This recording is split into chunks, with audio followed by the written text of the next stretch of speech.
Goedenavond, het is zondag 20 oktober en dit is het nieuws van vandaag. Het is de eerste editie van het internationale filmfestival Tegenstroom in het Oostburgse Ledeltheater. De organisatie noemt het een festival voor de kwetsbare korte film, variërend van 2 tot maximaal 30 minuten. Ik was niet eerder in de gelegenheid en vandaag wel, dus het leek me leuk om een keer die korte films te zien. Ja, u heeft wel een voorkeur voor korte films. Nou, nee, niet speciaal, maar ik vind het wel leuk dat mensen een mooie documentaire maken. En dat je dan op deze manier daar kennis van kan nemen. Ja, het is de derde dag dat we komen. En, bevalt het? Geweldig. Ja, een ontzettende variëteit aan films. Wereldwijd bijna van oorsprong. En dat allemaal in een keurig programma gevat. Mexico, IJsland, Spanje, Italië, Afrika, Zuid-Afrika, Nederland, enzovoort. Komt het volgend jaar terug, het festival? Natuurlijk. De afgelopen 4 dagen kwamen ruim 700 mensen naar meer dan 50 films kijken. In het bos van Veren werd vandaag jacht gemaakt op wild. Nepwild. Want deze nepgier is één van de doelen die de schutters moeten raken in de steeds populairdere sport 3D handboogschieten. Bijna 70 schutters struinen vandaag de Veerse bossen af. Doel? Zoveel mogelijk dieren met 1 pijl raken. Ik heb ooit een boog gekregen voor mijn verjaardag. Gewoon zomaar voor de fun, om een beetje mee uit te proberen. En uiteindelijk toch een boogschietvereniging gaan zoeken. En dan ben ik in Vlissingen terechtgekomen. Organisator vereniging Deendracht merkt de groter wordende populariteit. Hun ledental is in een paar jaar tijd verdubbeld naar 160. Telkens als er een film uitkomt waarin iets met boogschieten voorkomt, zoals Lord of the Rings, Hunger Games, Brave, dat soort films, dan zie je dat ineens het aantal aanmeldingen heel erg toeneemt. En daardoor neemt ook het aantal wedstrijden toe. Zoals dus vandaag hier bij Veren. Ieder weekend kan er wel ergens worden geschoten voor de punten. Dat is daar gisteren ook gebeurd, maar vandaag weer. Ja, mooi weer, het is droog.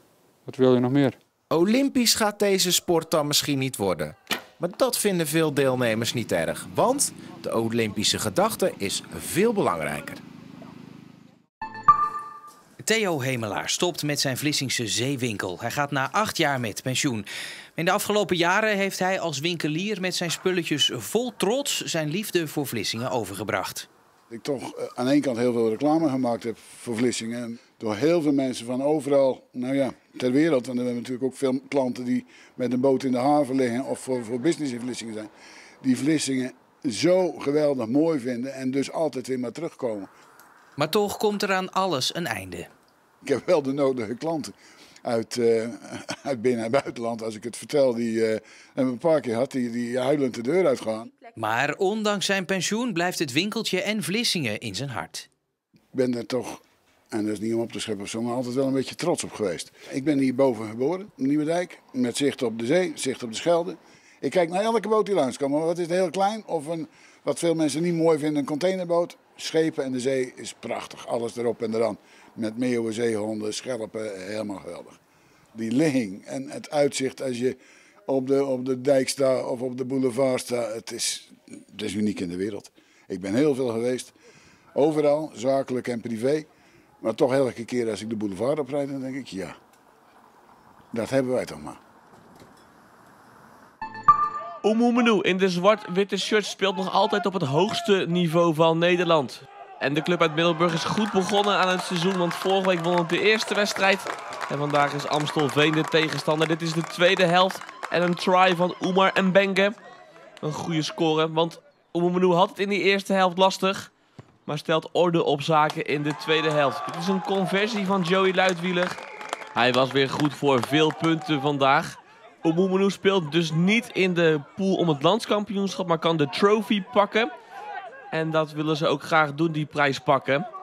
Hier komt de bal bij Joey Luidwieler. Was goed dus voor veel conversies en penalty scores. Maar hij kan ook rennen, schuimbewegingen maken en scoren.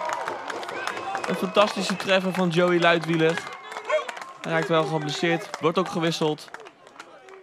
Maar door hem staat zijn ploeg wel op een voorsprong van 20-16. In de slotfase wordt het dan nog spannend.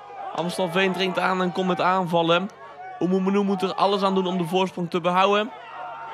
En dat doet het met succes. De Middelburgers winnen met 20-16 en blijven daardoor meedoen bovenin.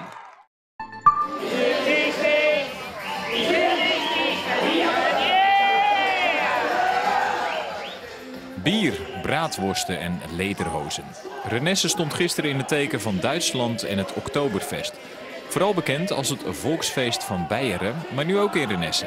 Met Duitse klassiekers als Verdammt ich liebe dich. Oktoberfestmarkt Renesse werd voor de 3e keer gehouden. De organisator denkt dat het best kan tippen aan de traditionele Oktoberfeesten in München. We hebben een gigantisch leuk feest. We hebben een prachtige tent, dus de weersomstandigheden die doen er niet toe. En je ziet het binnen wel. Het is echt een feest met al die Duitse gasten. Die vinden het echt top. Een uitgebreid verslag van de Oktoberfeesten in Renesse is morgen te zien in Evenement van de Week na Zeeland Nu.